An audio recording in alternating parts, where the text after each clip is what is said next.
Singkat cerita, Suya memasuki penghalang loncang yang dikatakan tidak bisa dilewati sama sekali. Apakah benar sesakti itu, guys? Pas masuk sih tempatnya bagus banget ya. Ada sebuah formasi besar di tengah.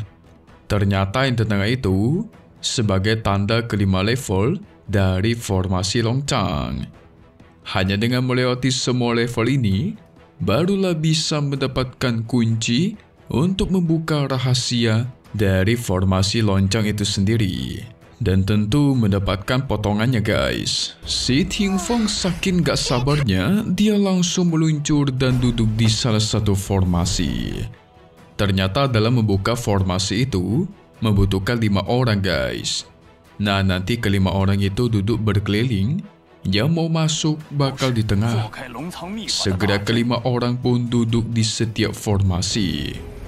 Tapi Suya sebelum masuk, dia tahu, guys, Liu Tongmei ini menyembunyikan sesuatu darinya. Jadi Suya ingin tahu, apakah itu? Tongmei automatiku tudong, tapi dia tidak ada pilihan selain jujur. Jadi guys, dalam formasi kelima level loncang ini, kalau satu aja level tidak berhasil dilewati, maka orang itu bakal menetap di level sebelumnya dan tidak bakal bisa keluar untuk selama-lamanya, guys. Suya kesal dong. Bisa-bisanya merahasiakan hal seperti itu yang menyangkut nyawa. Langsung dah Liu Tongmei diserang sampai nempel tembok.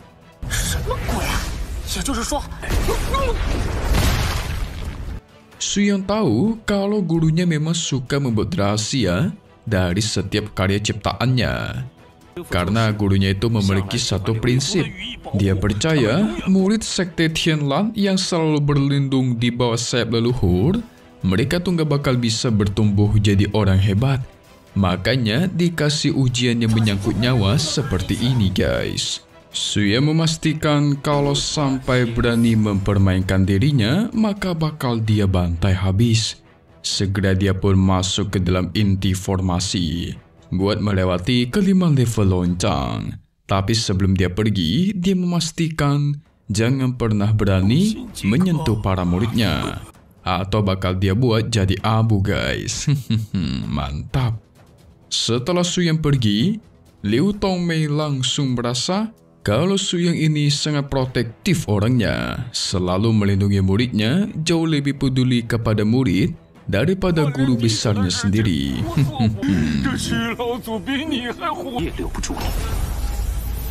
Singkat cerita, Suyang sampai ke sebuah tempat yang sungguh familiar buat dia. Nama tempatnya adalah ribuan tempat kosong. Jadi kayak tempat semacam ilusi gitu, guys. Tapi bukan ilusi juga sih. Si kelelawar sampai bingung tempat macam apa ini. Kok tidak bisa menggunakan kekuatan sihir ya? Jelas kalau ini adalah buatan sang guru dan bukan ilusi. Melainkan tempat ini itu nyata, guys. Dan dunia ini seakan-akan menentang surga. Karena bisa diciptakan sesuka hati sama gurunya Suyang. Lucunya lagi, si Suyang itu jadi kecil badannya, guys. Ternyata kekuatan spiritualnya itu ditekan. Makanya jadi kecil, guys. Tapi tidak lama dari itu, muncullah monster badak. Ini merupakan monster badak peri tingkat tinggi. Si badak pun langsung menerjang. Dengan mudah Suyang tahan, dia tangkap culanya dan dilempar ke atas langit. Menyaksikan kehebatan Suyang membuat sang kelelawar kecil auto bangga. Gimana tidak?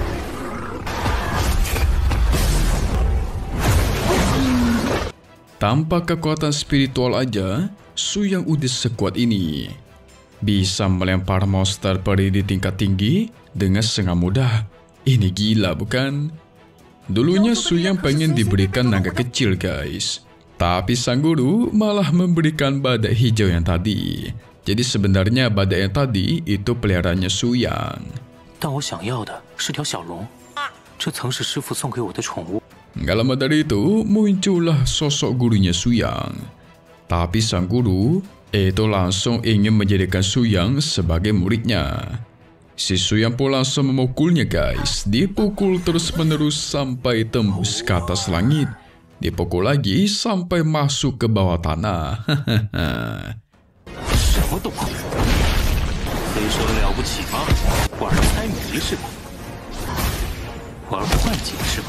Ternyata dia kesal sama gurunya sendiri. Pergi nggak bilang-bilang, meninggalkan banyak masalah misteri yang bikin pusing si Su Yang. Makanya dia pengen memukul gurunya tanpa henti. Akhirnya Su Yang bisa merasa sedikit lebih nyaman setelah memukul gurunya sendiri. Setelah gurunya menghilang, tubuh Su Yang kembali seperti semula.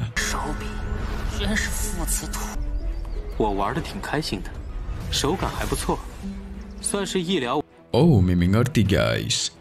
Jadi itu, tempat ini tuh seperti fantasinya Su Yang. Dia dari dulu pengen memukul gurunya saat masih belum menjadi guru. Makanya dia masuk ke masa lalu saat dirinya masih kecil. Itu merupakan keinginannya sedari awal guys.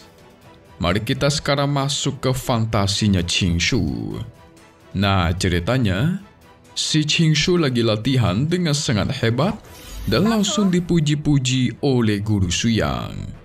Di sini dia sudah membuatkan sup selama 3 jam dan meminta agar Su Yang mencobanya.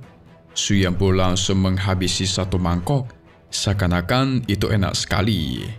Membuat Qingshu bahagia dong. Selain itu, ada hujan koin emas. Nah, jadi guys, fantasi keinginannya si Qingshu itu adalah kaya raya, duit dan duit, serta membuat gurunya itu senang akan masakannya guys. By the way, tubuh aslinya Su Yang bukannya di bawah ya, yang berada di atas langit lah yang asli guys. Sekarang kita masuk ke fantasinya Pai Liansui. Ternyata dia senang mengajak gurunya minum-minum sampai mabuk dan tidur. Saking mabuknya, dia membuatkan rantai supaya gurunya tidak bisa pergi seperti dulu guys. Nih supaya mereka bisa bersama-sama terus ya kan. Su Yang asli itu sadar. Pasti ini semua karena trauma di masa lalu. Makanya dia bertindak sejauh ini. Ingat ya guys, masa lalu si Su Yang itu mengasingkan diri tapi malah nggak balik-balik. Membuat Liansui sedih. Ini sih Mimin lihat, Liansui suka sama gurunya sendiri nih. Soalnya dia bertindak sampai segitunya guys. Kita beralih ke fantasinya Kongyan, yang ini mah kocak guys. Ceritanya dia yang nunggu-nunggu kedatangannya Ting Feng. Pas jatuh dari atas pohon, langsung diselamatkan oleh Ting Feng dengan penuh akan ketampanan. Aduh, ini berdua mah kocak guys, pasangan lucu.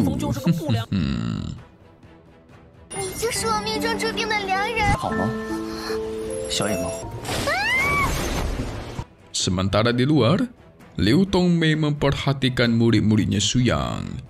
Dia bingung sama si Kongyan guys. Kok mukanya masih muda banget, masih kayak anak kecil, tapi udah berumur 10.000 tahun lebih. Ini sungguh aneh. Tongmei aja udah kayak kakek-kakek ya kan? Jelas Kongyan memiliki racun bawaan di tubuhnya. Tongmei mengaku murid-muridnya Su Yang ini sungguh orang yang luar biasa. Ting Feng juga seorang petarung alami.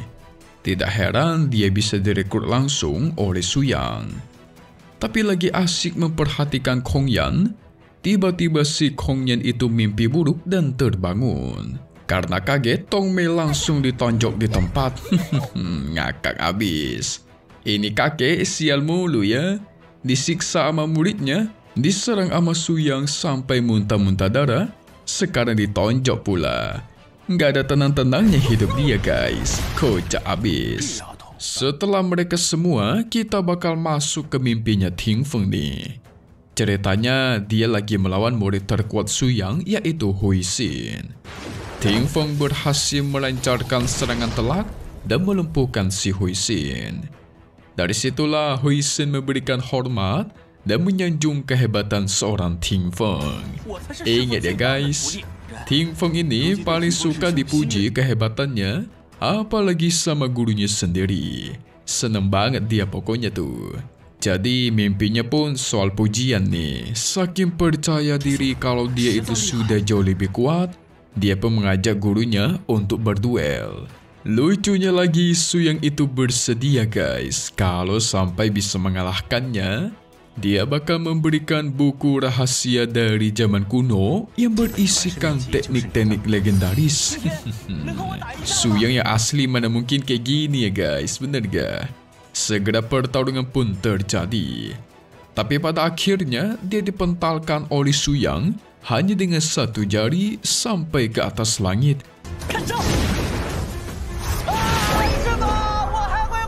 Su Yang asli dan si kelelawar kecil menontonnya itu cuma bisa tertawa guys.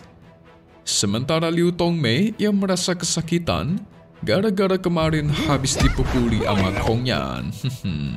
Dirinya sampai bingung, memangnya mimpi apa kok begitu semangat ya? Mimpiin doinya sendiri yaitu Ting Feng guys, sampai segitunya dia. Ting Feng pun juga terbangun dari mimpinya dan terlempar ke atas udara. Tapi Kong Yan secara cepat turun tangan untuk menyelamatkannya. Lah kebalik nih guys. Biasanya cewek yang diselamatin ya, ini malah cowok ya. Kong Yan mengira Ting Feng bermimpi bersama dirinya. Tapi pas Ting Feng mengatakan kalau dia melawan si guru sampai begitu dahsyat, Kong Yan pun auto kesal dan menjatuhkannya guys.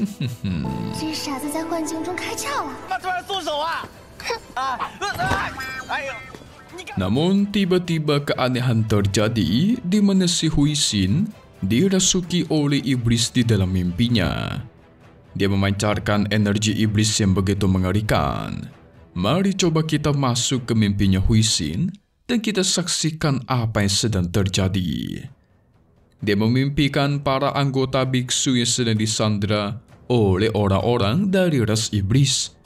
Sementara dia yang udah sekarat karena diserang sedemikian rupa. Mau menyelamatkan teman-temannya pun tidak bisa. Dia menyaksikan betul para anggota biksu yang dibantai di hadapannya langsung.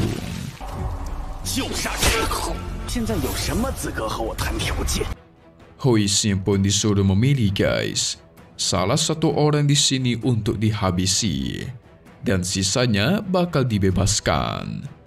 Ini merupakan game kematian ya, tapi kalau tidak pilih maka semuanya bakal dihabisi. Para biksu pun langsung berdiri ingin mengorbankan diri mereka sendiri demi keselamatan yang lainnya guys.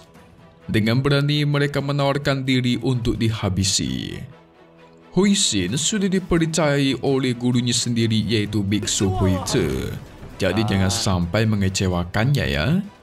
Sang pemimpin memastikan kalau dalam 10 detik tidak memilih, maka dia sendirilah yang bakal pilih. Hitungan mundur pun dilanjutkan guys. Tapi si Huixin sama sekali tidak memilih satu pun. Dia bingung nih. Pada akhirnya semua biksu di sana pun dihabisi satu persatu.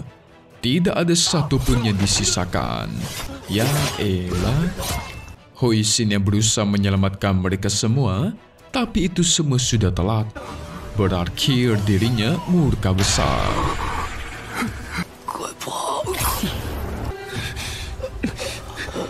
Dari dalam dirinya meledakkan sebuah kekuatan iblis yang mengerikan. Kuat sekali tapi juga sangatlah jahat. Semua musuh di sana pun dihabisi guys. Dia juga ingin menghabisi pemimpin dari penjahat ini. Tapi sang pemimpin langsung berubah menjadi Patriark Huizi saat kecil. Itu semakin membuat Huixin menjadi gila dong.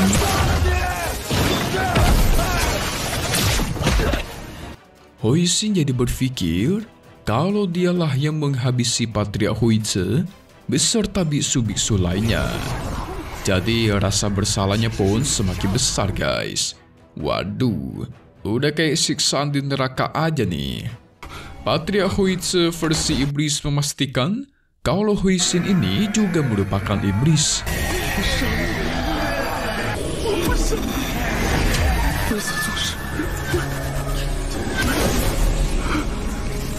Menurutnya di hati Huixin tidak ada bedanya menghabisi satu orang ataupun satu kelompok.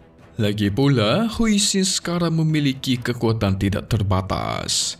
Jadi sudah sepantasnya dia menjadi iblis sejati. Huixin masih berusaha menolak kalau dia ini bukan iblis. Tapi sang iblis itu terus menekan dirinya, membuat dia menjadi semakin gila guys. Tapi tidak lama dari itu, Lord Suyang pun muncul dan menyelamatkan dirinya. Suyang datang dan mengatakan tidak masalah, muridku itu iblis ataupun manusia. Yang penting bagi Suyang, kalau Huixin ini adalah muridnya guys. Wah keren. Muncul dengan penuh cahaya terang. Suyang pun memberikan satu pesan paling penting kepadanya, yaitu memiliki hati nurani yang bersih. Huixin yang tercerahkan akhirnya bisa membaik guys. Pikirannya pun menjadi semakin tenang. Orang-orang di luar sempat terkejut melihat si Huixin ternyata memiliki kekuatan legendaris, yaitu kekuatan Buddhisme bercampur iblis. Namanya adalah Asura Emas guys. Wah keren banget nih. Kalian semua pasti tahu Asura kan? Kekuatan iblis itu tidak selamanya jahat guys. Buktinya Suyang bisa menggunakan kekuatan iblis, tapi dia sendiri tidak jahat ya kan? Makanya Suyang mengatakan, yang terpenting itu adalah hati nurani yang bersih. Tidak peduli mau itu kalian iblis ataupun manusia. Manusia sendiri kan kadang hati nuraninya itu nggak bersih guys, alias jahat. Alasan Huixin bisa menciptakan iblis di mimpinya, karena kultivasinya yang meningkat drastis, tapi pikirannya itu tidak ikut meningkat. Jadi nggak berbarengan gitu, nggak stabil guys.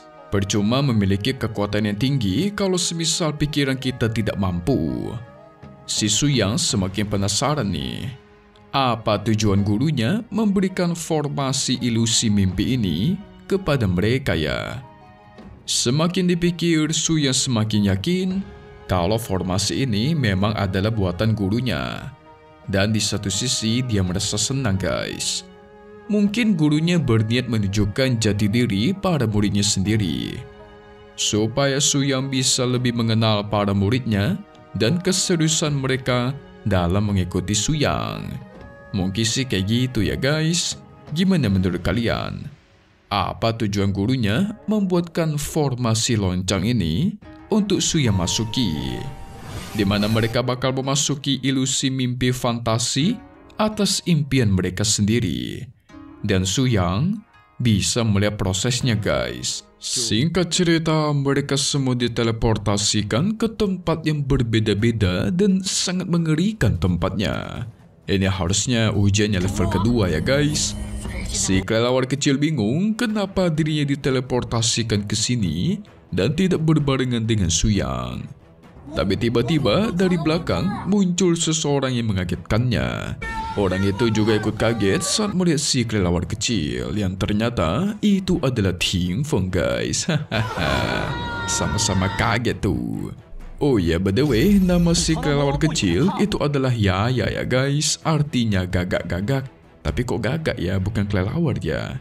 Mari kita panggil Yaya aja sekarang. Ting Feng bingung. Katanya Yaya ini iblis perkasa, kok takut sama hantu ya kan? Benar juga ya. Tapi Ting Feng yang sedang asik berjalan, dia terus dipegang oleh sebuah tangan roh. Awalnya dia kira itu si Yaya yang sedang asik mengganggunya. Pas dia lihat, ternyata sosok tangan hantu guys. Dan di depan mereka sudah ada banyak hantu yang menunggu. Auto kabur dah tuh si Ting Feng. Sementara si Yaya saking takutnya jatuh pingsan guys. Aduh. Padahal iblis besar ya. Kok takut gitu loh.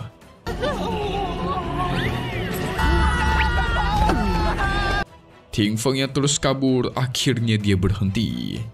Dia mengira tadi sudah membawa si Yaya guys. Tapi ternyata yang dia bawa itu adalah kepala dari salah satu hantu di sana. Lalu hantunya meminta untuk mencarikan badannya, guys.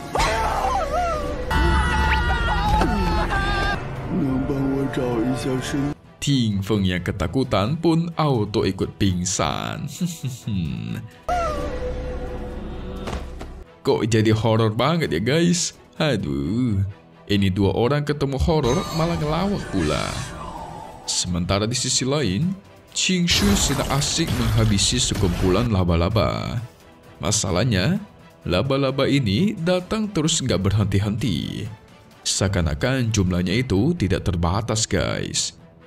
Hong Yan yang di belakang, dia takut akan kegelapan. Sampai-sampai dia terus berkata, "Kakak, kau kapan akan menjemputku? Di sini sungguh gelap.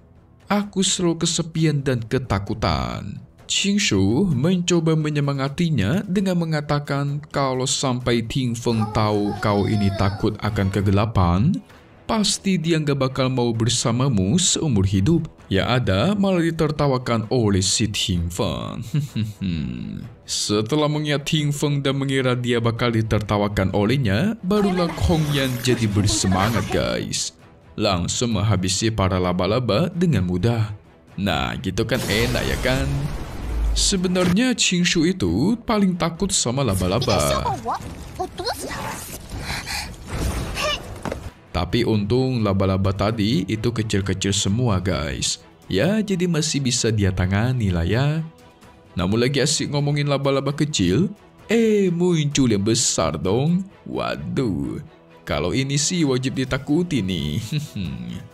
Saking takutnya, Qing Shu pun pingsan, guys. Aduh, kelar juga dia nih. Total sudah ada 3 orang yang pingsan. Mari kita lanjut ke tempatnya Huixin. Dia dibawa ke tempat sebuah kuil yang mengerikan.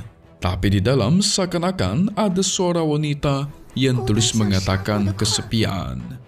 Wanita itu berbaju merah dan penampilannya juga serba merah. Wah, percaya atau tidak, ini juga pasti horor nih. Huixin perlahan menghampirinya. Sang wanita mengatakan, "Penantianku selama ribuan tahun itu tidak sia-sia ya. Kita bakal menikah dengan bahagia. Mungkin di kehidupan sebelumnya kita tidak bersama, tapi sekarang kan sudah berbeda nih." Waduh, diajak nikah sama hantu, guys. Huixin masih bisa bercanda-canda dong. Dia mengatakan, "Kau menunggu di sini selama 1000 tahun? Berarti kau belum mandi selama 1000 tahun juga dong. Pantesan bau busuk ya." Hahaha. Bisa kepikiran kayak gitu ya? Membuat sang wanita murka dan ingin menyerangnya, guys.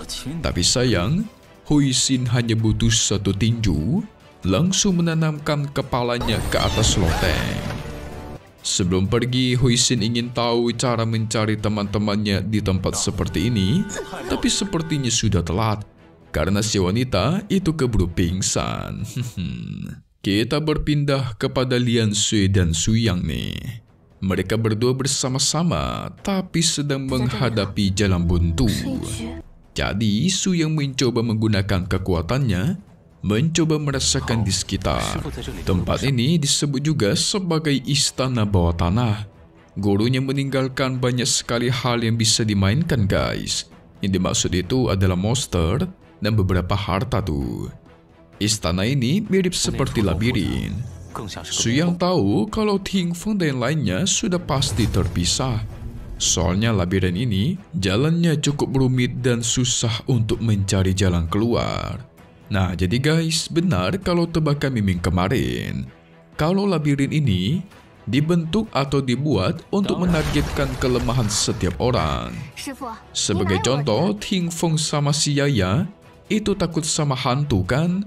Nah, mereka dikasih ketemu sama hantu tuh. Qing Shu takut sama laba-laba, malah dikasih laba-laba. Lantas, apa kelemahannya Suyang? Yes, benar sekali guys. Kelemahan Suyang adalah harta melimpah. Harta yang dikasih banyak sekali. Nilainya juga bukan main. Langka semua guys. Suyang belum puas, dia ledakan tembok-tembok di sana dan di dalam ada semakin banyak harta yang berkilauan nih.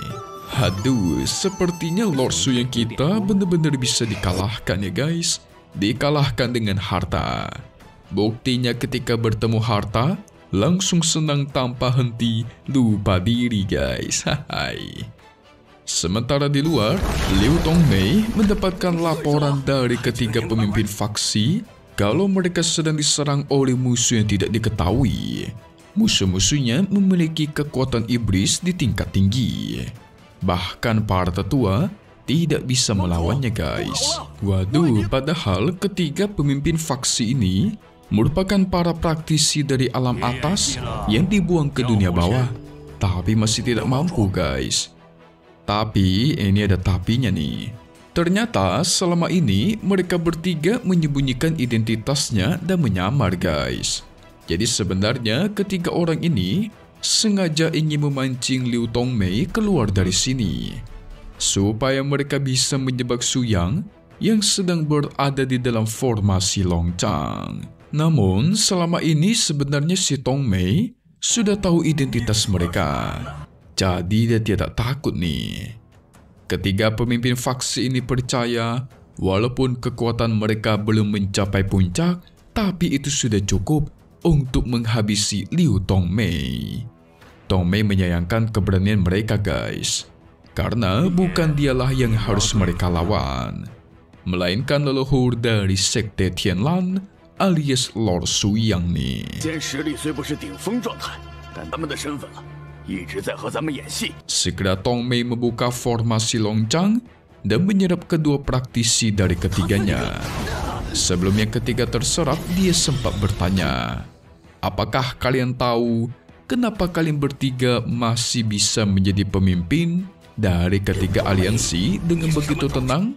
Padahal sedari awal aku sudah tahu kalau kalian itu dari alam atas." Tentu saja itu semua karena si Tongmei sengaja guys, membiarkan mereka terus memulihkan kekuatan. Baru nanti sengaja ditemui sama leluhur Su Yang.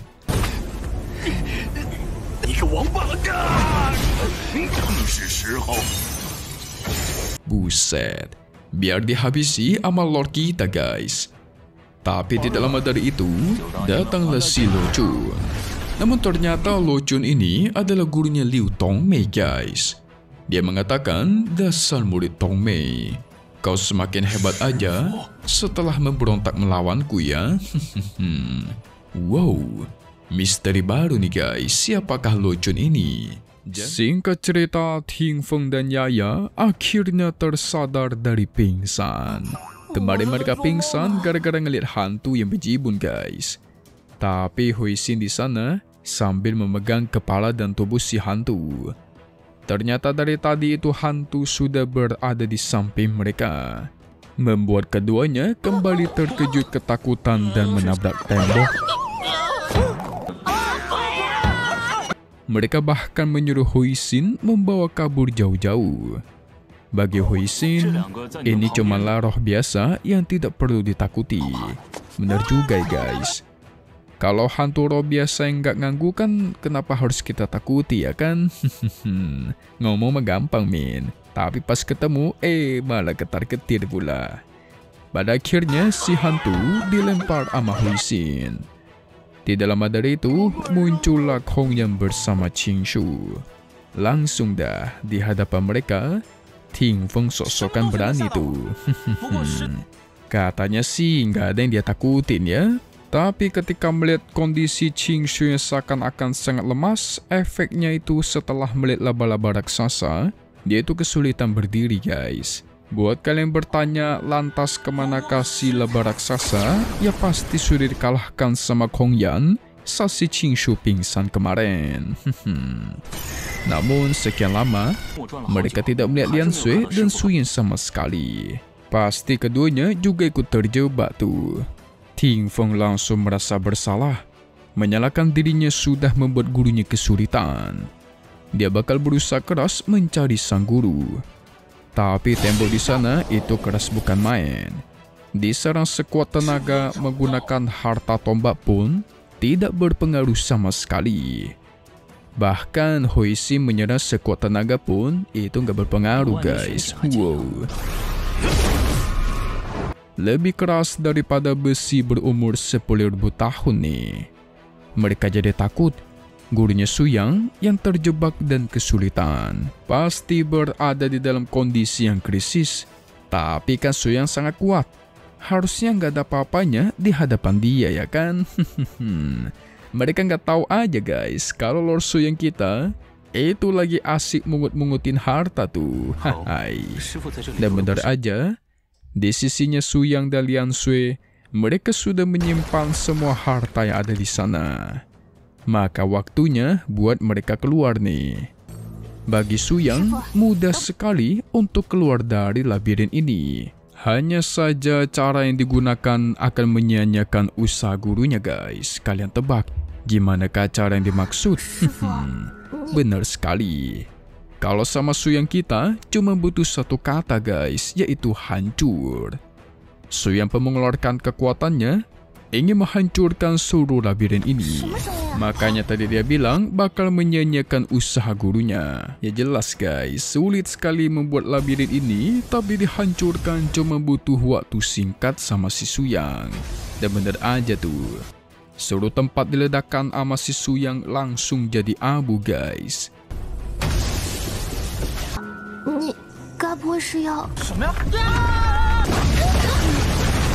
Ting Feng begitu bahagia ketika bertemu gurunya. Tong Mei di luarnya sedang asik bersantai dengan gurunya Lo Chun.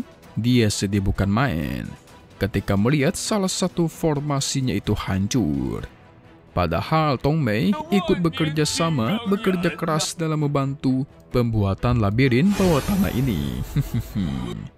Tapi nampaknya Tong Mei sudah tidak mau berhubungan dengan Lo Chun.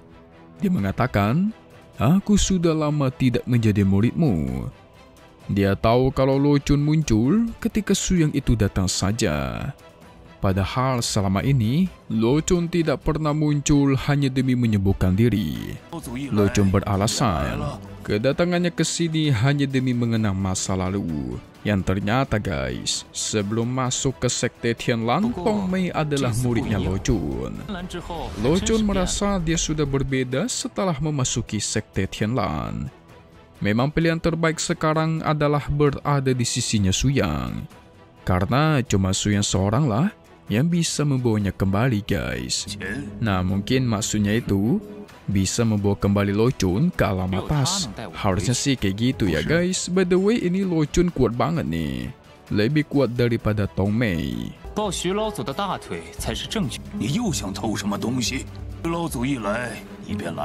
Sementara Su Yang dan yang lainnya diteleportasikan ke tempat lain. Dan di sana sudah ada si Liu Jie, salah satu dewa dari alam atas yang jatuh ke dunia bawah guys.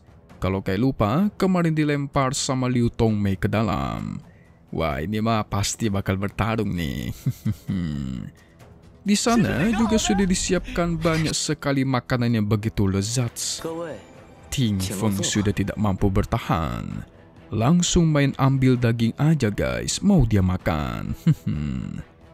Liu Jie memastikan kalau di sini tidak perlu yang namanya bertarung ataupun ribut-ribut. Cukup bersantai, menikmati makanan-makanan enak dan mendengar musiknya.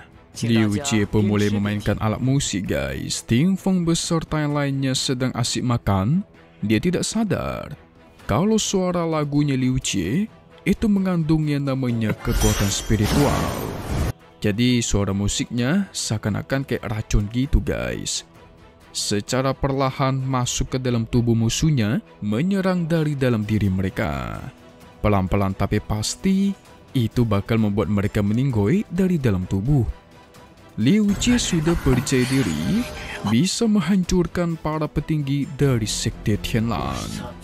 Apalagi ada leluhurnya nih. Dia gagal menghancurkan Sekte Tianlan yang alam atas, jadi dia mencoba menghancurkan yang alam bawah. Tapi ternyata Su Yang lainnya sudah sadar akan serangan suara dari Lo Chun. Su Yang sampai mengatakan, ini tidak seru sama sekali ya. Mereka terus sibuk makan dan meledek-ledek Liu Jie tanpa memperdulikannya sama sekali. Tapi aneh guys, harusnya Setelah mereka terkena serangannya Liu Jie, harusnya Suyang dan lainnya itu nggak bisa bergerak, bahkan ngomong sekalipun harusnya tuh nggak bisa. Tapi ini mereka sehat-sehat walafiat masih bisa bercanda-canda. Luo Jie mencoba menyerah lagi dengan kekuatan yang lebih tinggi. Malah dikatai Ting Feng sangat berisik, jangan ganggu kami yang lagi makan. 别藏了，南亭死了。没人受影响，你们都能动。不对，哪里出错了？ Saking sakit hatinya si Liu Jie dikatain dia sampai terkena luka dalam, guys. Hahaha. Dia tidak terima kekuatan serangan melodi tingkat 2-nya itu bisa dipatahkan begitu mudah. Pada akhirnya Suyang turun tangan. Semua kolam di sana itu dia ledakkan. Sebelum diledakkan dia mengatakan, apakah yang di dalam kolam masih tidak mau keluar? Langsung Liu Jie pun dia tangkap dan salah satu dewa alam atas yang bersembunyi di dalam kolam pun muncul. Ting Feng yang menyaksikan itu, kita tahu dia gila akan pertarungan, ya kan? Tanpa basa-basi langsung menerjang, ingin bertarung melawannya. Kong yang sebagai pacarnya langsung mencoba menemaninya bertarung, guys. Tapi tidak ada satupun serangan yang bisa mengenainya. Praktisi alam bawah ingin melawanku, sehingga 2 melawan 1 pun dilanjutkan.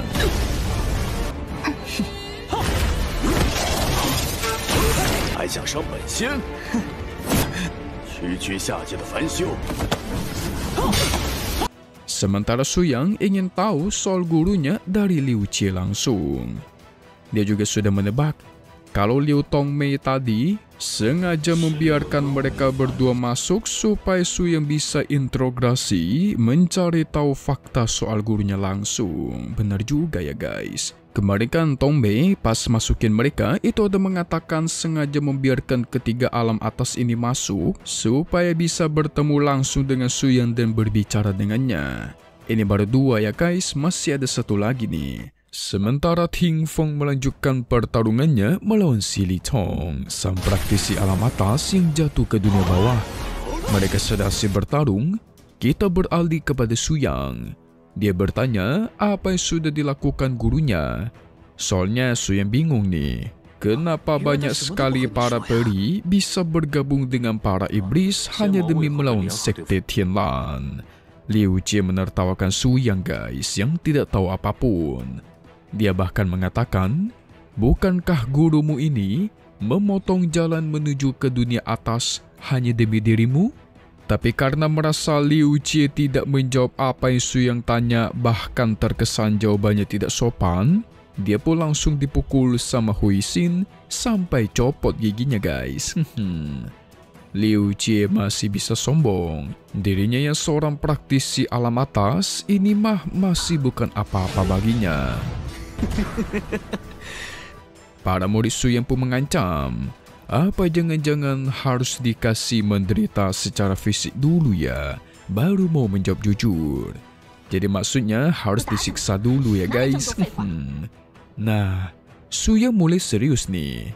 Dia mengatakan, harusnya kau itu masih memiliki waktu 100 tahun untuk hidup di dunia bawah, ya kan? Jadi sekarang Suyang mengurangi masa hidupnya. Dari sisa 5 tahun, perlahan turun jadi 3 tahun. Dia terus menekan daya hidupnya Liu Jie, guys. Tersisa 1 tahun lagi ditekan terus-menerus oleh Suyang.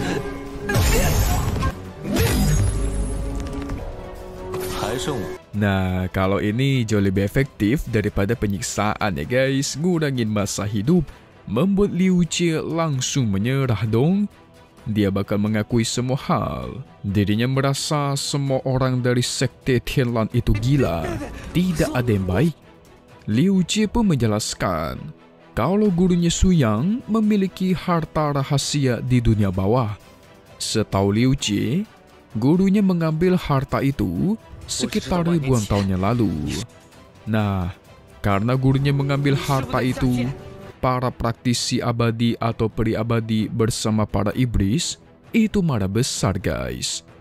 Tapi harta macam apa yang bisa membuat gurunya Su Yang itu terpikat dan sampai mencurinya, guys? Jawabannya adalah bukanlah harta biasa, melainkan harta rahasia yang bisa mengabaikan hukum alam, guys. Di mana dengan harta itu bisa menguasai dunia, mau itu dunia atas ataupun dunia bawah, menjadi yang tertinggi di puncak, bahkan bisa menyatukan para praktisi abadi alam atas bersama para iblis. Selain menyatukan, ada kemungkinan lain, yaitu ketika memegang harta rahasia ini, para praktisi abadi, iblis, bahkan manusia sekalipun bisa dimusnahkan atau hancur, guys. Jadi harta rahasia ini memanglah sangat berbahaya.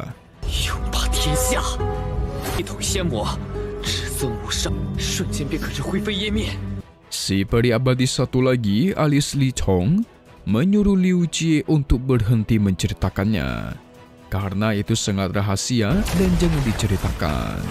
Kong Yan dan Ting Feng tidak membiarkannya berbicara, langsung diserang tanpa henti. Pada akhirnya Liu Jie menyerah.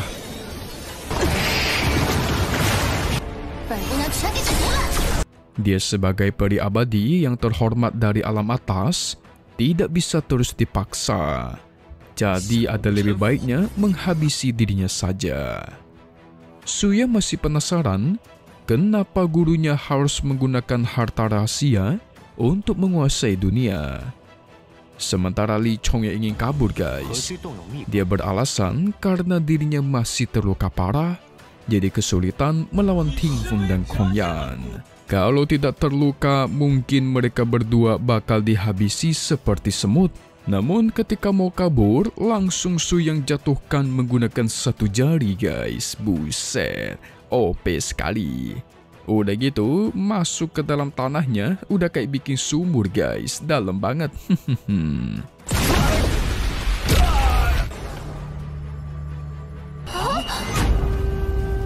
Liu Jie udah ketar-ketir disuruh menjadi pelayan buat sekte Tianlan. Tugasnya menanam rumput spiritual. Kalau dia berani menolak, maka dia bakal dijadikan pupuk buat rumput spiritual sekte Tianlan. Waduh, auto takutlah si Liu Jie kan, langsung nurut daripada dijadikan pupuk kan. Sementara itu di luar, Lo Chun membicarakan harta rahasia di dunia bawah. Harta yang dibicarakan itu sama dengan harta yang diambil oleh gurunya Su Yang. Lo Chun percaya harta itu masih ada di dunia bawah. Itulah alasan kenapa dia selalu bersantai di dunia bawah selama bertahun-tahun, hanya demi memulihkan diri dan mencari harta itu. Tapi tiba-tiba, formasi Longchang menunjukkan kalau Su Yang dan kawan-kawannya sudah mencapai ke level 5. Lo Chun pun penasaran, guys. Apakah formasi Longchang ini sengaja diberikan kepada Su Yang hanya untuk bersenang-senang? Padahal formasi ini merupakan harta karun yang digunakan oleh para peri abadi untuk menerobos ke alam selanjutnya. Nah, Mimi masih kurang ngerti nih. Apa jangan-jangan formasi ini buat menembus ke alam atas ya? Harusnya sih bukan ya, guys. Mari kita lihat saja. Sementara itu di sisi lain, para murid Su Yang itu curiga. Harta rahasia yang mereka bicarakan tadi, apa jangan-jangan merupakan pecahan segel yang Su Yang cari-cari? Harusnya sih ada hubungannya, guys. Tapi kan Patriark Hui Tzu pernah mengatakan, pecahan segel itu digunakan buat naik ke alam atas. Jadi tidak ada ceritanya menjadi harta untuk menguasai dunia. Wah, makin banyak misteri aja yang gak terpecahkan nih, guys. Bikin Mimin penasaran. Tapi lagi asik ngobrol, tiba-tiba mereka melihat ada sosok naga raksasa yang menghembuskan nafas super dingin. Si Yaya alias gagak kecil melihatnya pun langsung teringat kalau naga ini merupakan nenek moyang yang sudah menghilang puluhan ribu tahun yang lalu. Dia pun langsung memeluknya, guys. Karena dirinya sudah mencari nenek moyangnya ini selama ribuan tahun di dunia iblis tidak pernah menyangka ternyata ada di sini. Perlahan si naga pun bangun, tapi ternyata di atas sang naga sudah ada salah satu peri abadi yang jatuh ke dunia bawah yang bernama Sumoi. Nah, naga perang kuno ini sudah dia kuasai guys. Karena Sumoi menggunakan seluruh kekuatan spiritualnya untuk mengendalikan sang naga. Sehingga Suyang dan lainnya bakal bertarung melawannya nih.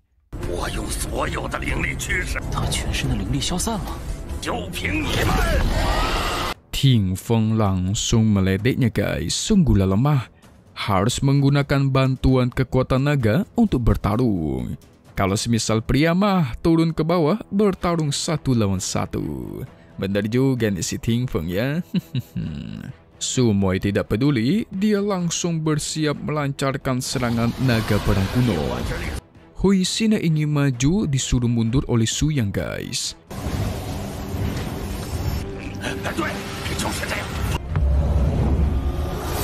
Sang naga terus mengumpulkan kekuatan, matanya menatap ke arah Suyang. Tapi aneh, serangan naga kuno ini bukannya dia arahkan kepada Suyang, itu malah disembur ke atas langit, menciptakan kembang api super indah. Wah. Yang ternyata guys, ini semua merupakan perbuatan gurunya Suyang. Jadi sebenarnya naga perang kuno ini sudah diatur oleh gurunya. Hanya bisa menyemburkan kembang api ke atas langit ketika dia melihat Suyang. Jadi mau dikendalikan oleh Sumoi sekalipun, dia tuh cuma bisa menyemburkan kembang api ketika melihat Suyang. Jadi seakan-akan udah diatur buat seperti itu guys. Tentu Sumoi bingung. Ternyata kemarin dia udah ditipu sama Liu Tongmei dan dirinya pun meninggoy. Setelah itu, sang naga memunculkan proyeksi gurunya Suyang.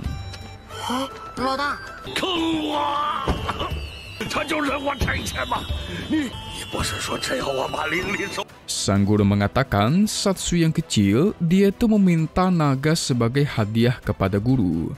Jadi gurunya pergi jauh ke negeri lain mencari naga yang Suyang inginkan. Dia malah menemukan naga satu ini yang sangat unik. Bisa memancarkan nafas bumi warna-warni dan membentuk kembang api. Bagi Suyang, ini merupakan hadiah yang terlalu berlebihan. Tapi si ayah sedih bukan main. Karena ternyata nenek moyangnya itu malah dijadikan hadiah buat si Suyang. Tapi Suyang penasaran guys, apa yang gurunya sembunyikan selama ini? Oke guys, sedikit penjelasan dan prediksi dari Mimin Kobi Movie. Jadi, sebenarnya dari kemarin Mimin sudah kepikiran. Harta rahasia yang didapatkan oleh gurunya Suyang, itu merupakan Suyang sendiri. Hah? Kok bisa, Min? Jadi, kalau menurut Mimin, dialah yang bisa menguasai dunia, menyatukan, atau bahkan memusnahkan semua ras. Soalnya gini ya guys, Suyang itu bisa menggunakan semua elemen kekuatan. Mau itu dari kekuatan manusia, kekuatan peri, bahkan kekuatan iblis, semua bisa dia gunakan guys. Selain itu, Suyang gak bisa naik ke alam atas ya kan? Nah, itu semua karena gurunya lah yang membuat Suyang tidak bisa naik dengan alasan dia itulah harta rahasia yang sama sekali tidak boleh ketahuan. Pecahan segel yang dilindungi oleh semua orang kuat, segel-segel itu dikumpulkan, maka bisa jadi jalan untuk naik ke alam atas. Makanya sedari awal, Mimin bingung nih. Kenapa si Suyang dari kecil udah kuat banget ya? Dari manakah asal kekuatannya guys? Sehingga Mimin memprediksikan kalau ini semua cuma prediksi ya guys, belum tentu benar. Kalau memang Suyanglah harta rahasia yang disembunyikan oleh gurunya. Makanya kalau kalian ingat, dia itu pernah dijebak selama 10.000 tahun di dalam sebuah goa. Itu pas di part awal-awal tuh. Dan dia tidak bisa keluar. Oke, mari kita masuk ke filmnya supaya lebih jelas ya. Setelah mendapatkan banyak fakta dan menyelesaikan kelima segel loncang, Suyang dan lainnya pun kembali ke atas. Liu Tongmei begitu bangga.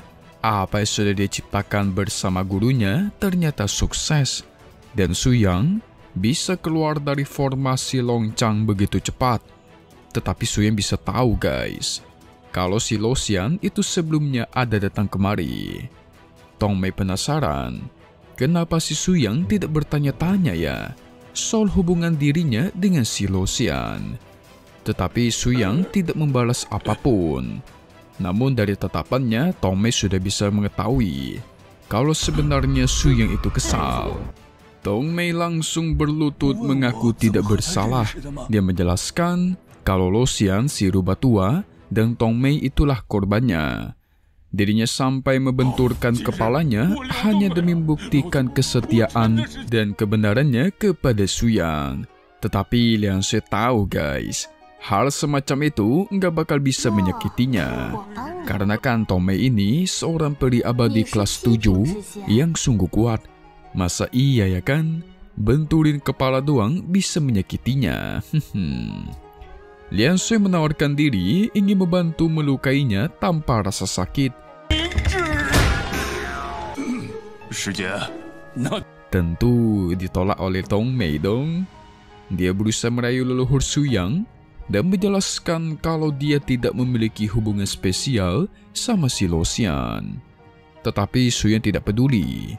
Soalnya dia lebih ingin tahu tentang dunia kecil guys. Apa yang sudah terjadi coba? Kalau Su Yang melihat formasi loncang yang mereka masuki kemarin, itu menuliskan 5 tulisan.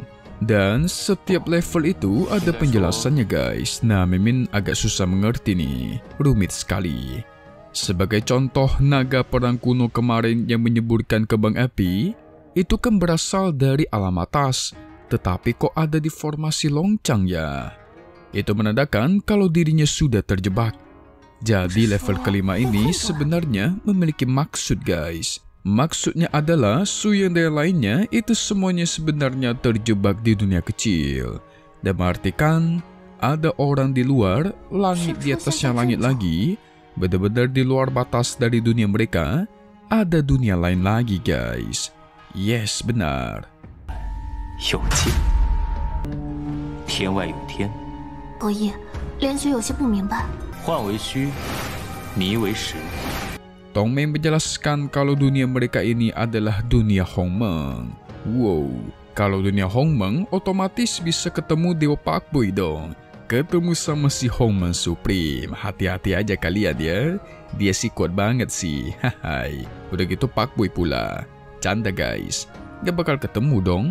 Soalnya dunia Hongmeng yang di Tonghua ini cukup berbeda.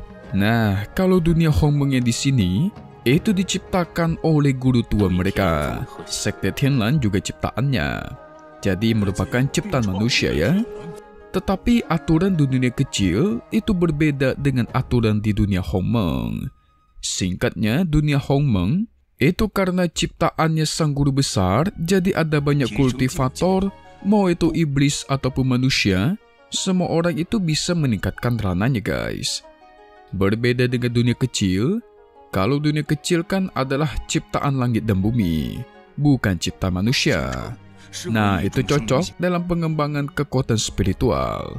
Tetapi ada satu hal yang harus kalian perhatikan. Ketika seseorang dari alam atas itu jatuh ke dunia Hongmeng, maka ranah mereka diblokir, tidak bisa naik, dan masa hidupnya auto berkurang. Itulah kenapa si Liu Tongmei kemarin-kemarin terus merengek kalau masa hidupnya sudah berkurang ketika dia jatuh ke sini. Dan Su Yang, ranahnya tetap stagnan atau berada di pemurnian jiwa karena memang tidak bisa naik lagi. Dan uniknya lagi, orang-orang yang naik ke alam atas itu cumalah orang-orang dari Sekte Tianlan. Karena Sekte Tianlan merupakan pusat dari dunia Hongmeng. Ada lagi guys, dunia Hongmeng kan kita sudah tahu ya, merupakan ciptaan dari gurunya Su Yang yang ternyata dunia itu ditujukan buat si Su Yang guys.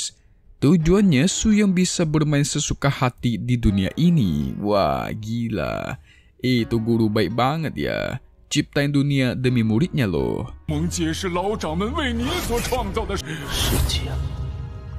Ternyata dunia yang mereka pijak ini adalah dunianya Su Yang guys.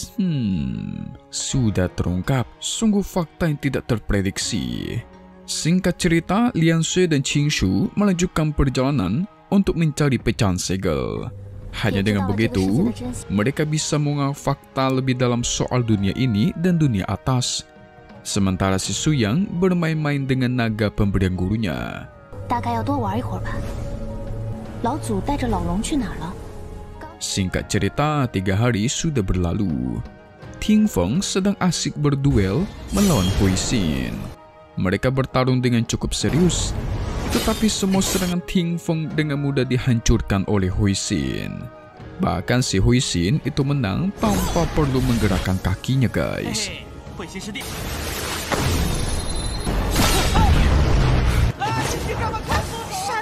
Ya jelas yalah, Hui Xin ranahnya jauh lebih tinggi daripada Ting Feng.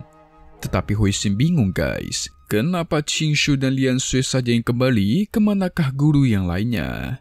Sudah 3 hari tidak kunjung pulang. Lian Sui menebak pasti guru mereka ini sudah tersesat.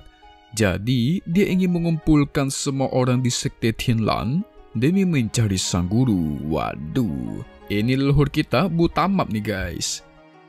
好，叫上大家一起。洛尘、灵瑶随三娘出去打探消息了。慧心，大家都在宗内吗？ Sementara itu, Suyang dan naga yang masih asik terbang, benar aja ternyata mereka tersesat. Suyang dan naganya tidak tahu tempat apa yang mereka tuju. Jadi, mereka ingin mencoba turun, bertanya kepada orang sekitar. Di sisi lain, Lo Xian sedang bertemu dengan salah satu peri abadi yang bernama Chan Lao Kui. Lao Kui ini terkenal sebagai raja perang dari dunia peri atau alam atas. Lao Kui ingin agar Lo Xian memberitahukan kepada orang-orang dari sekte Tianlan kalau dia sudah menyegel pecahan yang mereka cari-cari. Dan mungkin dia bakal pergi ke sekte Tianlan untuk mencari pecahan segel lainnya.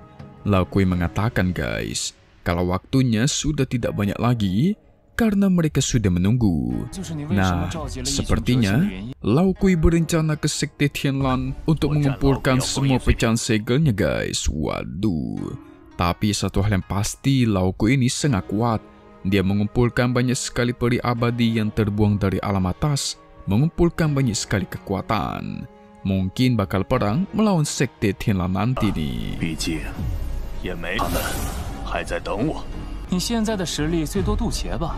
我战老鬼要封印碎片， 说的好像你很了解我一样。 Sementara itu, ada sekelompok orang yang sedang berkumpul. Mereka bertekad untuk menghancurkan sekte Tianlan. Karena hanya di sekte Tianlan lah yang mempunyai banyak sekali pecahan segel. Dengan mengumpulkan pecahan segel, baru bisa kembali ke alam atas. Jadi mereka ini merupakan orang-orang dari alam atas yang jatuh ke dunia, guys. Usia mereka makin pendek jadi mulai panik. Namun tiba-tiba Suyang pun muncul. Dia sudah mendengar semua perkataan mereka nih. Waduh, baru mau hancurin sekte Tianlan, mereka dihancurkan, guys. Nah, singkat cerita, si peri alam atas yang terkenal sebagai dewa perang dari alam atas itu sudah sampai ke sekte Tianlan. Jikalau berdasarkan episode kemarin, dia datang untuk merebut pecahan segel yang ada di sekte Tianlan. Karena teman-temannya belum sampai, jadi dia ingin mencoba bertarung duluan melawan sekte Tianlan seorang diri. Saat di depan gerbang, dia ingin menghancurkan pintunya, tapi tidak jadi, guys. Malah dia ketuk secara pelan-pelan. Tidak lupa dia memperkenalkan diri sebagai Raja Perang Lao Kui, penguasa dari sekte 6 Jalan Alam Atas. Kedatangannya kemari hanya untuk merebut pecahan segel. Tetapi kedatangannya tiada jawaban sama sekali. Karena memang tidak ada orang di dalam, guys. Lao Kui perlahan masuk dan tidak menemukan formasi pelindung sama sekali. Dari situlah dia jadi curiga. Apa jangan-jangan orang-orang dari sekte Tianlan ini terlalu kuat, jadi nggak perlu yang namanya formasi pertahanan.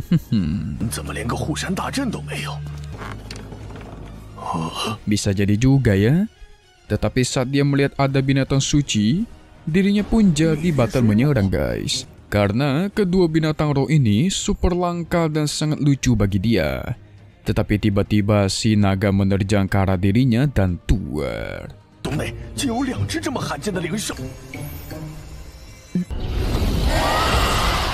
Di sisi lain, para murid sekte Tianlannya akhirnya kembali dari pencarian. Mereka gagal menemukan sang guru. Namun saat mendengar ada suara naga dari dalam sekte, barulah mereka meluncur ke dalam karena sadar ada musuh. Tetapi ternyata si Lao Kui itu sedang asik bermain dengan binatang-binatang roh. Dikasih ngerebut makanan guys. Udah gitu, dia pakai celemek pink pula. Hahaha, ngakak abis. Mukanya doang serem, tapi aslinya mah kocak dia. Saat melihat Ting Feng dan kawan-kawannya, barulah dia memperkenalkan diri sebagai si Raja Perang, sekaligus penguasa dari Sekte 6 Jalan Alam Atas, namanya Chen Lao Kui. Tetapi saat mengetahui tujuannya datang kemari untuk merebut pecahan segel, barulah Qing Shu langsung menyerangnya tanpa aba-aba. Ting Feng tidak mau kalah, dia juga ikut turun tangan untuk melawannya. Sesuai reputasinya, Lao Kui ini sangat kuat, bisa menahan semua serangan mereka dengan baik.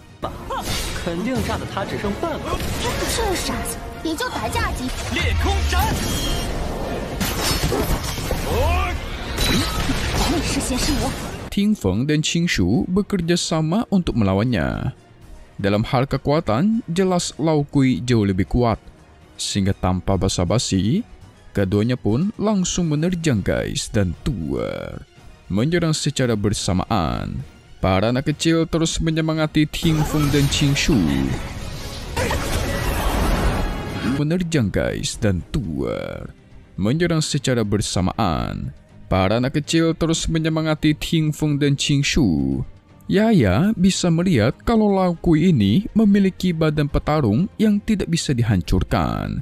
Makanya dia bisa memegang senjata Ting Feng dengan begitu santai. Walaupun pertahanannya berhasil ditembus, Lao Kui mengatakan kalau dia masih mempunyai beberapa bawahan yang bakal datang untuk bertarung. Singkat tuar, dari atas langit muncullah bawahan-bawahannya. Tentu itu membuat Lao Kui bingung. Kok mereka malah jatuh dari atas langit ya? Yang ternyata guys, inilah orang-orang yang dihabisi oleh Su yang kemarin pas di tengah hutan. Nah, mereka setelah dihabisi oleh Su Yang, langsung disuruh buat ngebawa jalan tuh. Dan berakhir sampai ke sini. Pintar juga si Su Yang ya, menyuruh musuh yang dia kalahkan buat nunjukin jalan guys.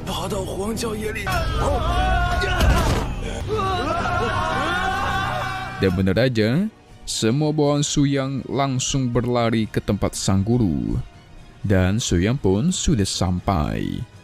Dia bersama naganya di atas. Saking lamanya Su Yang nyasar, semua muridnya itu ketika melihatnya jadi pengen menunjukkan hasil latihan guys, dan menunjukkan hasil dari karya mereka. Pokoknya mereka kangen banget gitulah. Tentu menyaksikan murid-muridnya yang begitu baik dan begitu sayang kepada Su Yang membuat Lao Kui merasa kalau Su Yang ini sangat layak jadi penguasa sekte Tianlan dunia bawah. Lao Kui ingin menantang Su Yang bertarung, bukan tanpa alasan, tapi dia ingin mengumpulkan pecahan segel dari sekte Tianlan. Dan ada alasan tertentu di baliknya guys. Tentu mendengar itu membuat para murid Su Yang tidak terima. Ini orang nggak mau pergi-pergi, begitulah kata mereka.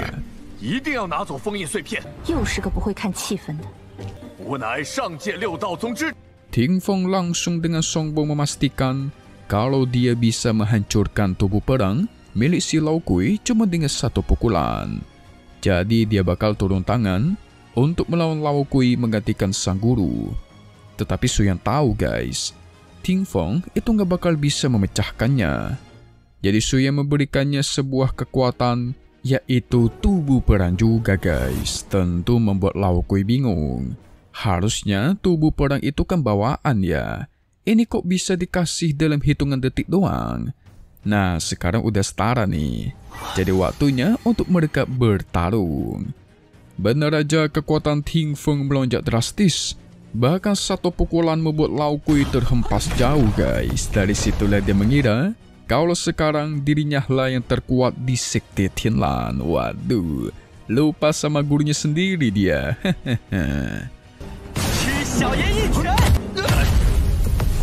看来下次和霆锋师兄对战，现在是天蓝宗里最强的了。Sian ya, mantap. Laoku yang kalah, dia sedih. Mengira kalau dirinya sudah tidak bakal bisa bertemu dengan binatang-binatang roh dari alam atas. Jadi dia kira dirinya tuh udah gak bisa naik ke alam atas, guys. Kayaknya orang satu ini sangat lemah terhadap binatang roh. Para binatang roh juga menjelaskan kepada Suyang apa yang sudah terjadi. Yang ternyata, guys, Suyang itu sudah tahu Laokui hidupnya sudah semakin pendek. Jadi dia memberikan pil penambah hidup selama 1000 tahun. Nah, buat kalian yang bingung, jadi si Laokui itu ingin mencari semua pecahan segel, pengen dia kumpulkan, makanya dia serang ke Sekte Tianlan. Nah, setelah semua dikumpulkan, dia baru bisa naik ke alam atas beserta teman-temannya, guys. Kok ngebet banget pengen naik ke alam atas, Min? Iya dong, soalnya mereka semua yang dari alam atas kalau ke dunia bawah, masa hidup mereka jadi pendek banget, apalagi kekuatan mereka itu jadi sangat rendah. Makanya si Laokui yang masa hidupnya sudah pendek, dia mau gak mau menyerang ke Sekte Tianlan. Sehingga Suya memberikan dia penambah hidup selama 1000 tahun kan. Tetapi Suya ingin menjadikannya sebagai petugas pemberi makan binatang roh Sekte Tianlan. Tentu mendengar itu, Laokui auto bingung. Masa ngasih binatang roh makan doang, bisa langsung mendapatkan pil penambah hidup ya kan? Itu mah mudah banget. Mungkin di masa depan, Sekte Tianlan mereka bakal memiliki semua jenis binatang spiritual. Nah, kalau udah banyak binatang roh, baru agak sulit tuh ngasih makannya tuh. Suya sadar ada si Liu Tongmei yang bersembunyi. Langsung dia panggil keluar.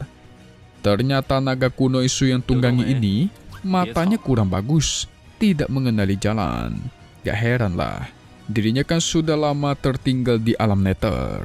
Jadi Tongmei memberikannya sebuah hadiah khusus, yaitu kapal roh raksasa, guys. Ini bagus banget ini.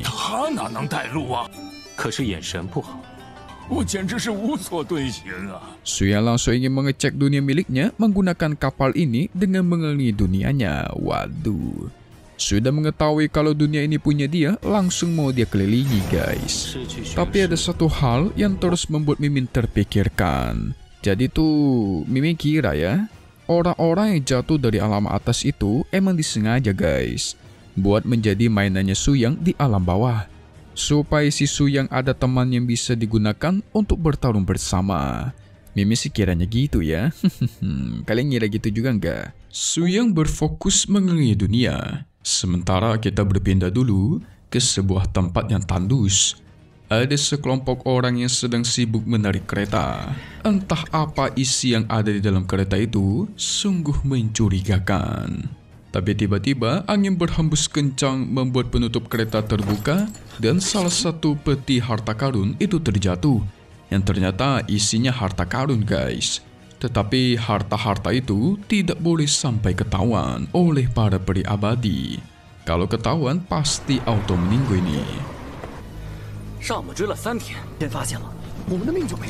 Ternyata sedari jauh mereka sudah diawasi oleh 3 orang. Dan ketiga orang ini merupakan peri abadi. Kebetulan ketiga peri abadi ini sudah pernah memberi pelajaran kepada orang-orang dari Sekte Tianku ini. Tetapi sepertinya masih belum cukup ya. Sehingga ketiganya pun langsung menerjang, menyerang para pengawal atau para murid dari Sekte Tianku. Ingin mencuri harta karun yang ada di dalam kereta, guys.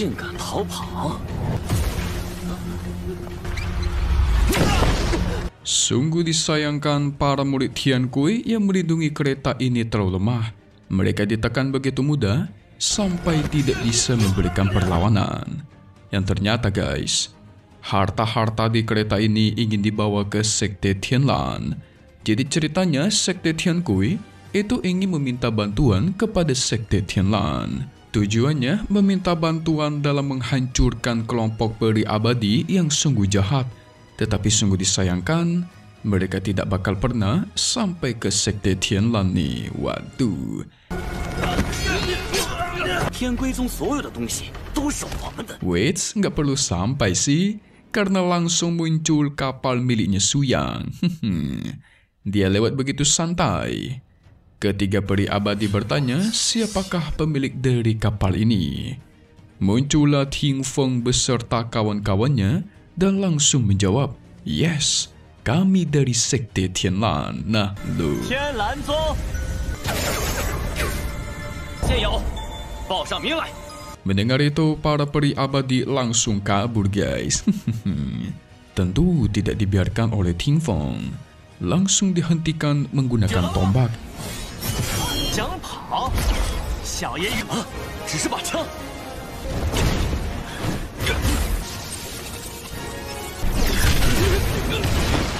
Ting Feng yakin gurunya pasti melihat pertarungannya.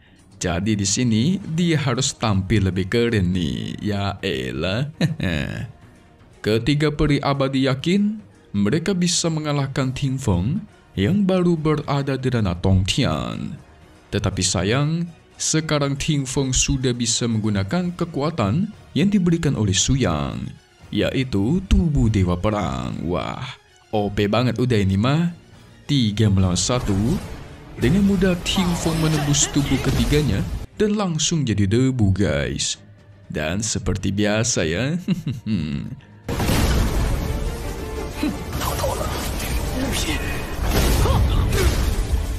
Langsung dia sombongkan diri dan pengen diperhatiin sama si gurunya, guys. Aduh.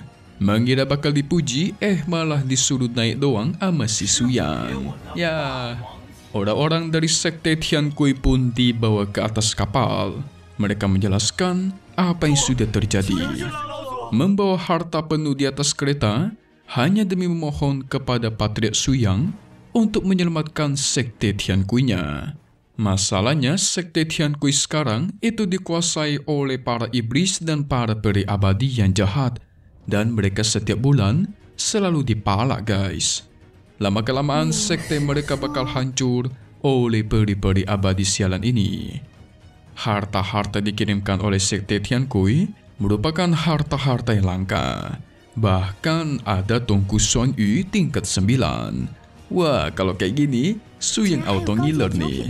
Lemah banget sama harta karun dia kan? Dan bener aja tuh. Mereka langsung terbang ke Sekte Tiankui. 去天贵宗，我的东西也感动。 Ting Feng dan kawan-kawannya langsung mendobrak pintu utama. Melihat banyak sekali peri abadi, langsung Ting Feng serang dengan teknik pembelah langit sehingga keluar. Auto rata semua, guys. 怪了，他们怎么不躲？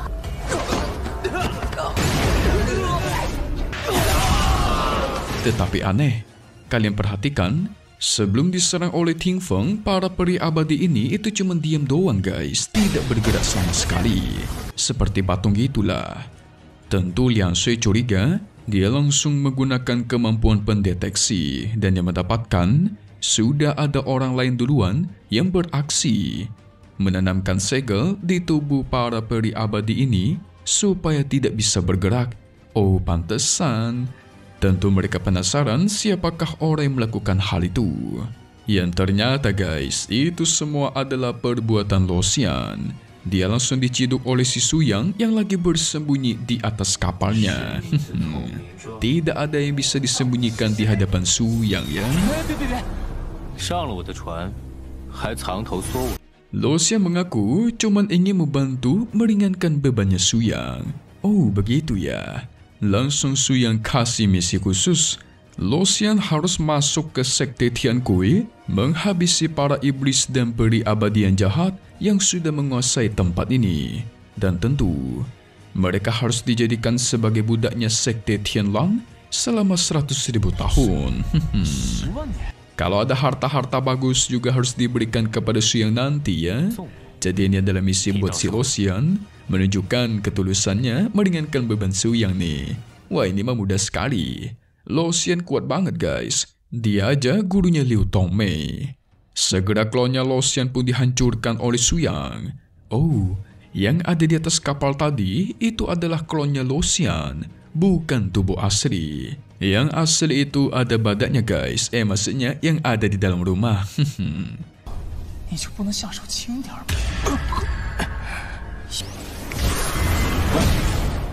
segera Lo Xian menghampiri para peri abadi dan iblis yang menguasai sekte Tian Kui. Lo Xian menjelaskan kalau tidak ingin melawan dan mengaku menyerah, mereka harus menjadi budak di sekte Tianlang selama 100.000 tahun. Tentu orang-orang ini tidak terima. Masa ia disuruh jadi budak? Lo Xian merasa berbicara dengan orang-orang bodoh itu cuma menghabiskan kesabarannya. Mereka marah karena sekte Tianlang di alam atas itu sudah sangat sombong. Tetapi yang di dunia bawah juga ingin menyiksa kami. Tentu para peri abadi dan iblis tidak terima. Mereka terus bersorak, hancurkan sekte Tianlang. Jangan sisakan sedikit pun.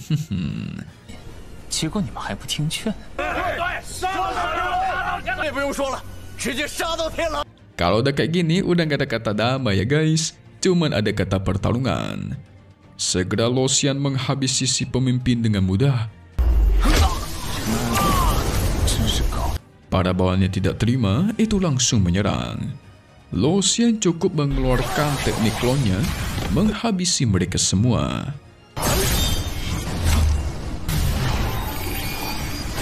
Dari situlah Lo Xian sadar guys, apa yang dikatakan oleh Su Yang itu ada benarnya juga ya. Jangan terlalu banyak omong kosong dengan orang-orang bodoh. Betul juga tuh. Lo Xian mengikuti caranya Su Yang, yaitu dengan jentikan jari. Dia mengancam, jadi budak 100.000 tahunnya sekte Tianlang atau masuk neraka hari ini juga. Ya jelas jadi budak lah. Mau gak mau daripada harus masuk neraka ya kan? Mantap-mantap gitu dong. Lagi pula jadi budaknya sekte Tianlang itu gak berat kerjanya guys. Paling disuruh-suruh doang. Tidak sampai disiksa. Kayak gini kan enak ya, langsung menyerah, tidak perlu pertumpahan darah ya enggak. Setelah itu Lo Xian menghabisi para musuh. Su Yan dan yang lainnya mengambil harta yang ada di dalam sekte Tian Kui. Itu sudah memang bagian dari perjanjian ya. Kan mereka menjanjikan semua harta di sekte Tian Kui untuk menghabisi para musuh. Para murid Su Yan di sini mencarikan harta-harta bagus untuk gurunya. Walaupun hartanya banyak, tetapi yang bisa dibilang berharga itu sedikit doang. Ya masih oke lah. Namun gak lama dari itu, mereka sadar ada orang-orang yang datang.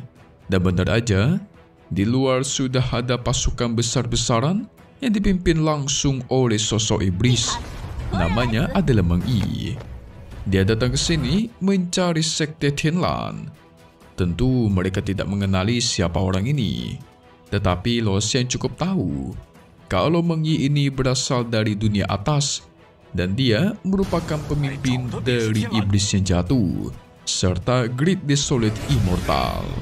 Bisa dibilang juga kalau Meng Yi ini merupakan pria yang tangguh. Buktinya banyak pengikutnya di belakang ini.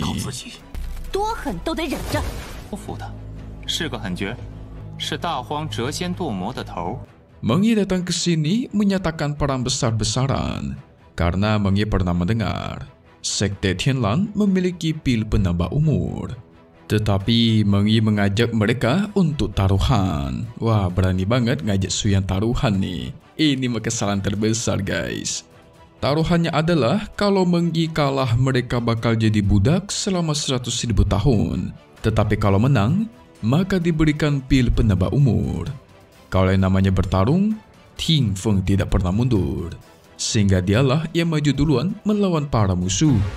Dalam waktu singkat dia menghabisi para kroco.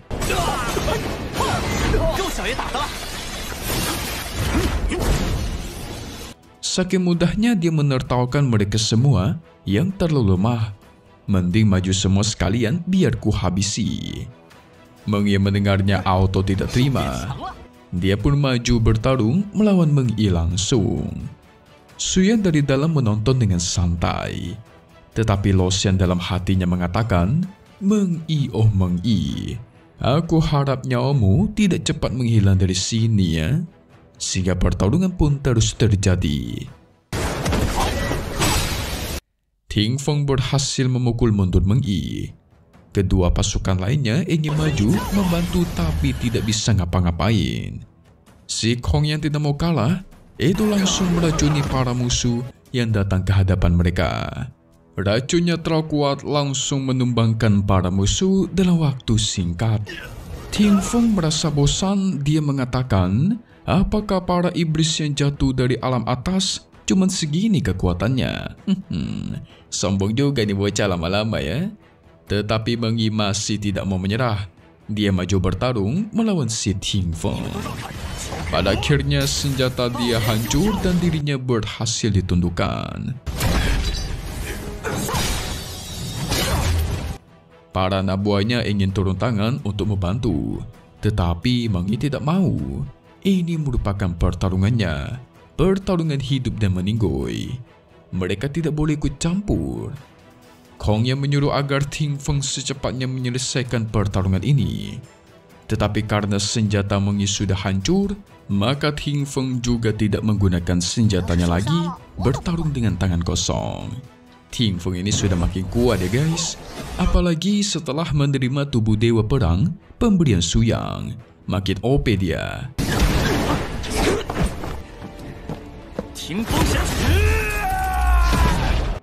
Sang musuh mempersiapkan serangan pamungkas. Tetapi Ting Feng masih sempat-sempatnya menyombongkan teknik tinjunya barusan di hadapan sang guru Su Yang. Meng Yi mencoba menerobos ke dalam, itu langsung dihentikan oleh Qing Shu. Tetapi nampaknya Meng Yi ini ingin bertarung sampai meninggoy, karena dia sampai-sampai menggunakan teknik yang membakar esensi kehidupannya. Lian Xue sampai turun tangan untuk menghentikannya.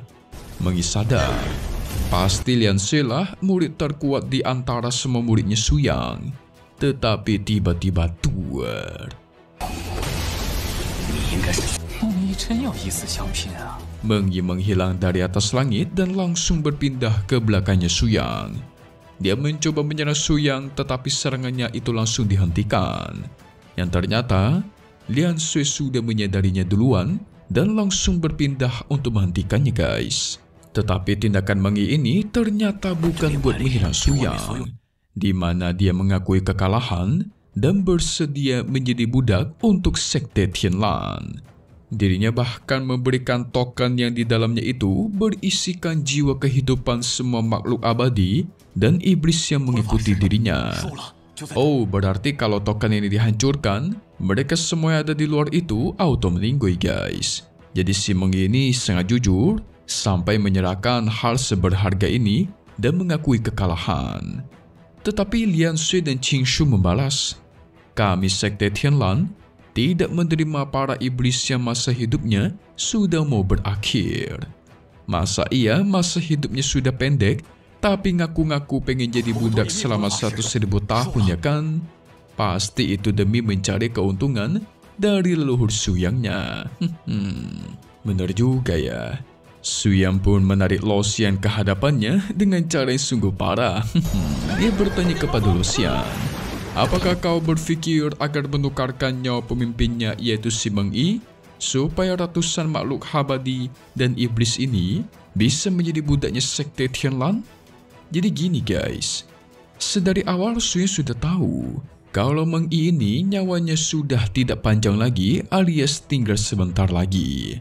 Nah, Meng Yi berencana mengorbankan nyawanya supaya para peri dan iblis yang ada di luar itu bisa menjadi budak Sekte Tianlan. Kan setidaknya itu masih bisa membuat mereka tetap hidup. Wah, sungguh hati yang mulia ya Meng Yi ya. Memang yang namanya Meng Yi itu rata-rata baik sekali.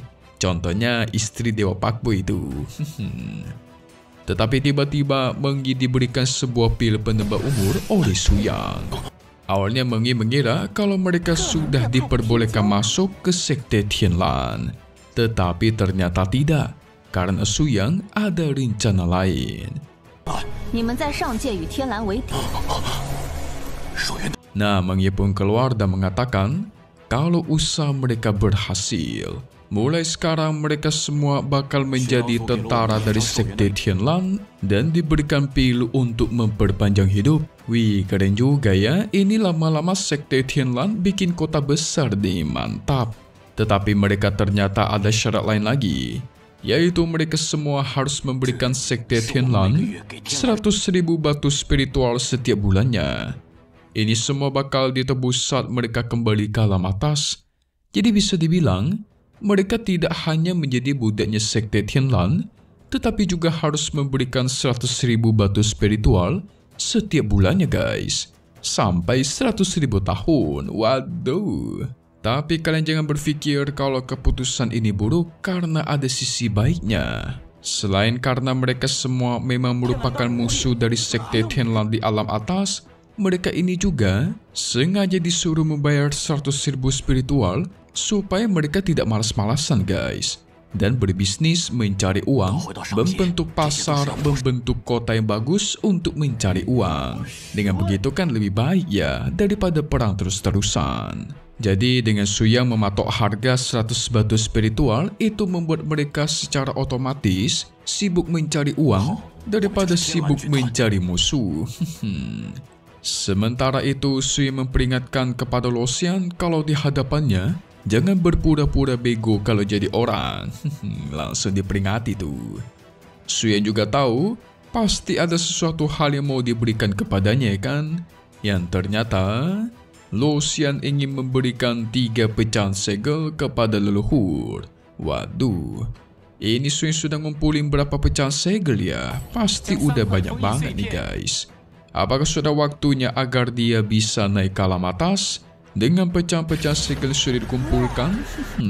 Singkat cerita, tepatnya di markas aliansi Iblis Tanah Suci, tampaknya para penjaga di sana mulai menggosipkan hal yang sudah terjadi di Sekte Tiankui kemarin, yaitu terkait si Meng Yi, pemimpin dari ratusan iblis dan peri abadi kemarin. Mereka yang sempat menyerang Suyang, tetapi berita yang mengejutkannya adalah Suyang memberikan mereka semua pil penambah hidup 1000 tahun.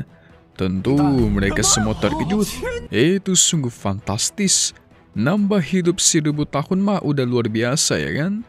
Tapi mereka nggak tahu guys, orang-orang kemarin itu yang di Sekte Tiankui bakal jadi budaknya Sekte Tianlan selama 100.000 tahun. Tapi tetap saja berita itu sangat menggemparkan. Jadi membuat mereka berfikir ingin pindah ke Sekte Tianlan saja. Tapi tiba-tiba pemimpin Tanah Suci yaitu Qiu Jue mengatakan, selama dia masih hidup, maka tidak ada yang bisa melakukan hal demikian. Karena dia sudah menyiapkan para pasukan elit dari alam atas yang siap untuk berperang melawan Sekte Tianlan. Jadi mereka semua harus bersiap. Tidak perlu takut dengan Sekte Tianlan di dunia bawah. Namun tiba-tiba Qingshu berteriak, kalian tidak perlu mengirimkan pasukan ke Sekte Tianlan.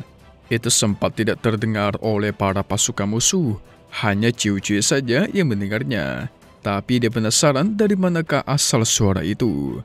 Dan dia pun meminta Qingshu untuk keluar. Tunjukin orang aslinya yang begitu berani memprovokasi kelompoknya. Segera Qingshu menunjukkan sosok aslinya di hadapan mereka semua. Nah lo, gak perlu basa-basi, Qingshu langsung menerjang, membuat Qiu Jue menjadi debu dalam sekejap mata. Wah, kuat banget dia sekarang nih. Ini sungguh mengerikan ya kan? Padahal Qiu Jue ini adalah peri abadi tingkat 3, tetapi kok cuma pakai satu serangan, auto hilang jadi debu. Makin kuat aja si Qingshu ya. Kong Yan muncul ingin langsung meracuni mereka semua yang ada di sini. Tetapi tiba-tiba Ting Feng menarik Kong Yan seakan-akan romantis gitu guys. Awalnya Kong Yan mengira kalau si Ting Feng ini ingin menyatakan perasaannya. Dia salah paham guys. Ternyata Ting Feng tidak mau si Kong Yan menghabisi para musuh duluan. Karena dia ingin dirinya lah yang bertarung duluan tuh. Aduh. Ini orang kalau nikah mah lebih cinta sama bertarung daripada istrinya sendiri kayaknya nih. Hahaha. Tapi tiba-tiba semua pasukan di sana menyatakan menyerah. Tanah Suci menyerah kepada Sekte Tianlan. Di awal-awal ngomongnya ingin menyerbu Sekte Tianlan. Udah gitu sorakannya keras banget. Sekarang kok kebalikannya tuh. Cepat banget berubahnya ya. Segera salah satu pengawal pun memberikan sebuah kotak khusus yang di dalamnya itu berisikan pecahan segel. 是老祖让我们寻的封印碎片。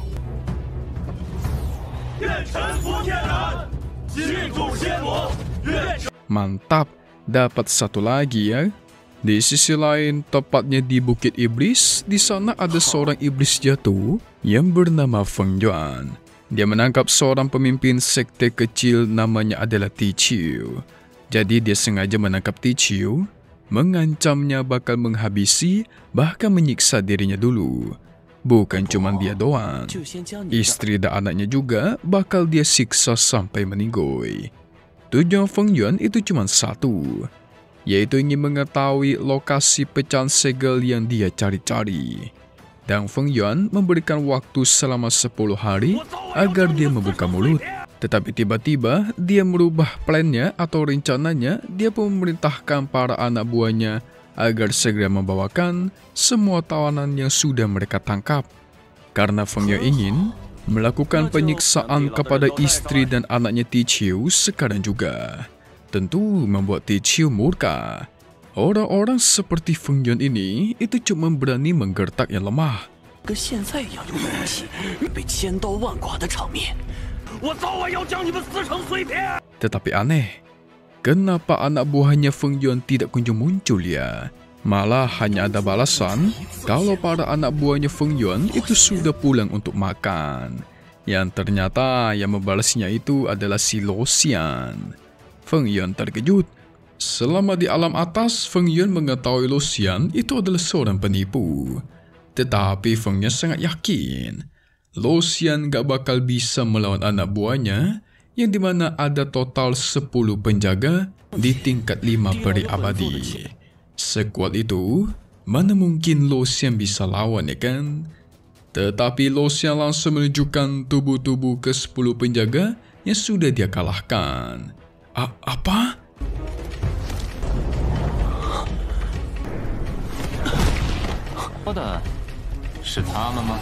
Feng Yuan yang melihatnya auto murka ingin menyerang. Tetapi tiba-tiba tuar. Lo Xian memegang mukanya dan langsung mengeluarkan jiwanya dari tubuh Feng Yuan. Buset, ngeri banget nih guys.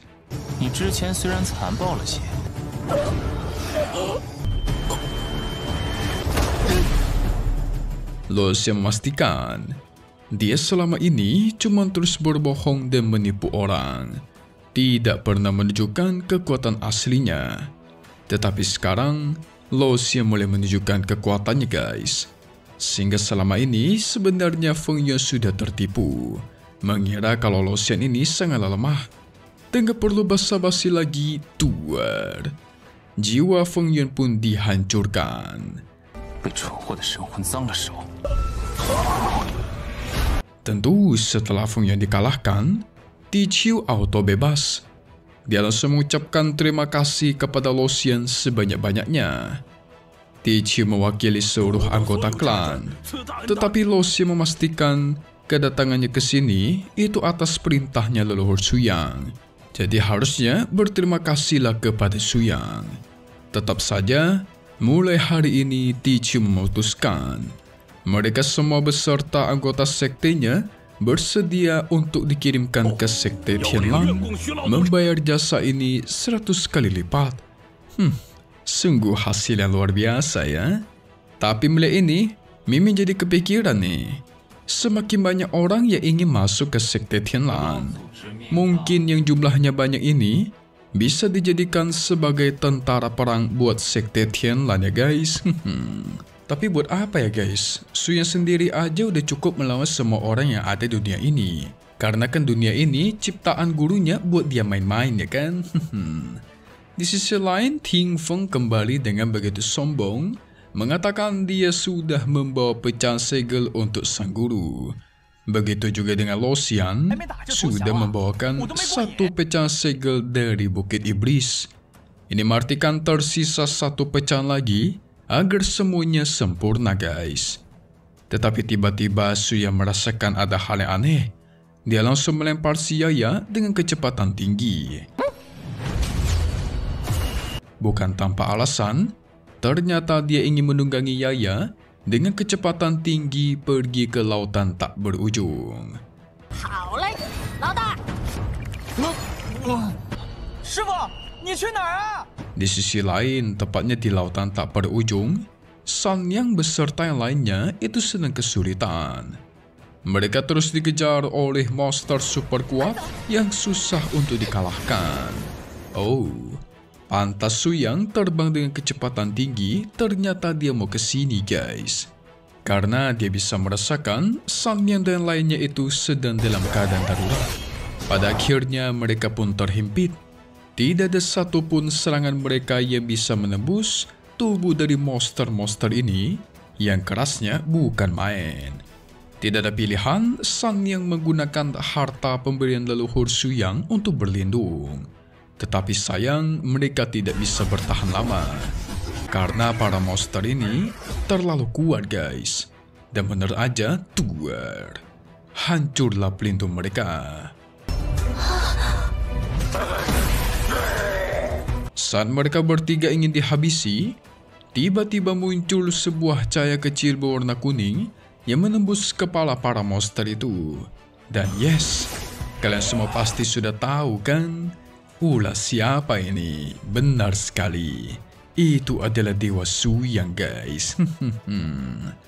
Leluhur satu ini bisa tahu kapan dan di mana para muridnya sedang mengalami bahaya. Dan dia bisa datang dengan kecepatan tinggi untuk menyelamatkan mereka. Sungguh leluhur idaman ya. Tapi apa nggak penasaran dengan selanjutnya guys? Karena pecahan segel ternyata tinggal satu lagi buat sempurna dan supaya bisa naik ke alam atas. Dan di part selanjutnya Suyang bakal pakai pedangnya guys. Kira-kira kenapa tuh? So langsung saja kita bakal masuk ke review buat part di hari Selasa. Oke guys. Setelah Suyang menyelamatkan mereka bertiga, Lo Xian pun ikut datang kemari. Dia juga berusaha bertarung melawan para monster. Tetapi sepertinya para monster ini malah semakin banyak dan terlalu kuat, membuat Lo Xian terhimpit sampai meminta bantuan sama Suyang. Bahkan mungkin monster-monster ini lebih kuat daripada para peri abadi dan iblis jatuh yang pernah mereka lawan.